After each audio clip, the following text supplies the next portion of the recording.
In 1990, Iraq, under the leadership of Saddam Hussein, invaded the neighboring oil-rich country of Kuwait. Immediately, the United States government began preparing for war with Iraq to protect its strategic interests in the region. However, the enthusiasm for war was not shared by most Americans, who, with the images of the Vietnam War still lingering in their minds, were not willing to risk the loss of life in what seemed to be another campaign in a distant land. As in the First World War, public relations stepped in to create the necessary imagery to convince reluctant Americans to abandon their hesitation.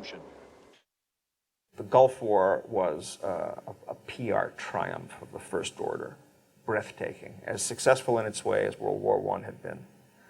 They used every means at their disposal, as one must in a propaganda drive. They used all the available media, they used all the tricks in the book, and even added a few new ones. During the Gulf War buildup in 1990, the Hill & Knowlton, which was the public relations firm handling the account for the royal family of Kuwait, Hill & Knowlton set up this separate organization called Citizens for a Free Kuwait. This was purely a public relations organization, and it was set up to make it look as if American citizens are joining together, and of course they had one or two American citizens involved in it. I think one of the most effective parts of this campaign to get the country to go to war was a testimony given by a young girl, about 14 years old, named Nayirah. She testified before a congressional committee. Unbeknownst to the public, this whole hearing was set up with the help of Hill & Knowlton. And she testified that she saw Iraqi soldiers come into a hospital and dump babies out of incubators. Took the incubators and left the children to die on the cold floor. It was horrifying.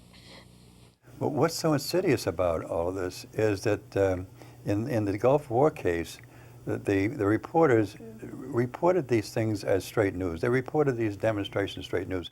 They reported the hearing that Nayirah was at as straight news. They reported the UN Security Council meeting as straight news, even though there was very clear evidence that this was a public relations effort. The reporters know, when they can see, and they know people in the public relations industry very well, and they could see them around there. They could see all of the fingerprints. And it wasn't until about 5 months later that ABC sent a reporter named John Martin over there to the hospital where she was working as a volunteer, and discovered that there was nothing to the story at all. There might have been an accidental fall of a baby out of an incubator, but that was the only part of the story that was true. No, they didn't take them away from the incubator, to tell the truth. But there was no service, no nurses to take care of these babies, and that's why they died. But I mean, this is very specific. Iraqi soldiers took them out of the incubators and put them on the floor to die. I think this is something just for propaganda. And in fact, it wasn't until over a year later that another reporter, Rick MacArthur of Harper's Magazine, who called the Kuwaiti embassy and asked who Nayirah was. Any reporter could have done this, but nobody had.